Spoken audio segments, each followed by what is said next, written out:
I started off as a ballet contemporary dancer, and I was trained at the Rambert School of Ballet and Contemporary, and I had a proper dance career for about 10 years. But while I was in training, I took an interest in the guitar, and I was playing because my uncle, Martin Rex, he passed away about 6 years ago, but he kind of got me into the whole music thing. He was a record producer, and he's produced stuff for Ray Davis and The Fix, and God, I mean, Killing Joke, Right. loads and loads of artists. You know, we've actually got the desk in our studio in the back garden at the minute, which was the desk that Madness recorded their albums on, and there's Wow. loads of artists. It's like a little. I've got a mini little museum in my garden, you know, so that's kind of cool. So he got me into that whole thing really, and I was.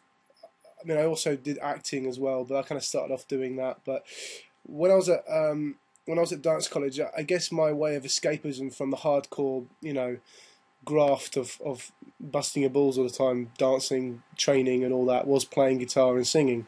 And then I Right. ended up kind of to as a little bit of release, you know, through relationships and all that kind of wet sort of pathetic problems we all go through every now and then. I was writing songs as well, and then Martin was kind of, you know, giving me a bit of recording time when he kind of felt that there was something worth recording, and that's sort of where it started. And that was, I guess, 2001, I guess, was the sort of area where I started Okay. playing. But when he passed, just before he passed away in 2004 or 2005, I can't remember, me and him were actually recording my first album.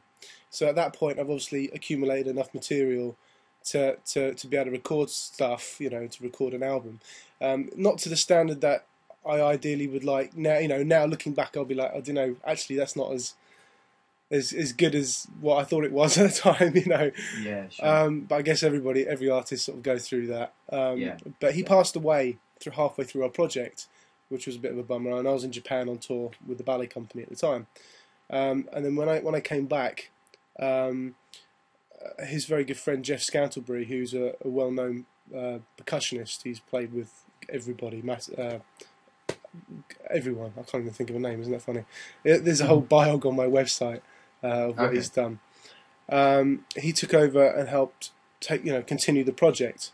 So me stupidly got my credit cards out and spent an absolute fortune on studio time. You know, that's after a little bit of wheeling and dealing and getting the studio time cheaper and all that.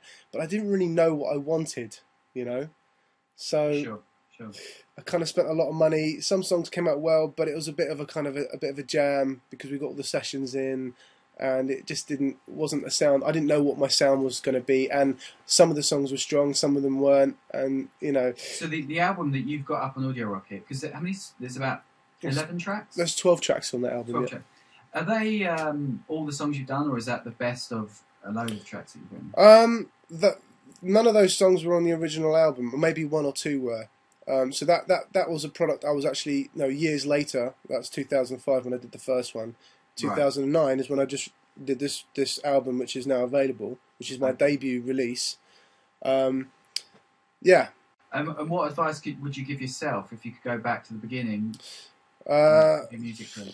right. Well, there was a period of time where I thought I was the bee's knees, and I was sort of sitting there putting my stuff off Facebook. I don't think it was even around then. MySpace, waiting to be discovered. The classic mistake. Yeah. The industry will find you. Yeah, right. They'll find me and message me and go, "Well, you're wonderful," but no, that never happened. So don't wait to be discovered. Go out there and make things happen for yourself. You've got to make yourself a necessity in the industry. Just a couple of things I wanted to let you know about. Yeah, sure. I've got a couple of gigs. There's one in Finsbury Park at World's End Bar on the 14th of April. So if you're around, and on the 29th of April, I'm in Lewis supporting a reggae band, funny enough, called Rebel Control, and he's a good friend of mine as well. He's a lovely guy, and they're a really excellent band actually. And just a little asky from you guys, whoever's watching, please could you vote for me for the People's Music Awards, because it's coming pretty close to the end of voting, and I really need to crank it up. Lovely, thank you very much, Darren. All right, mate. Take care. Take care, bye bye.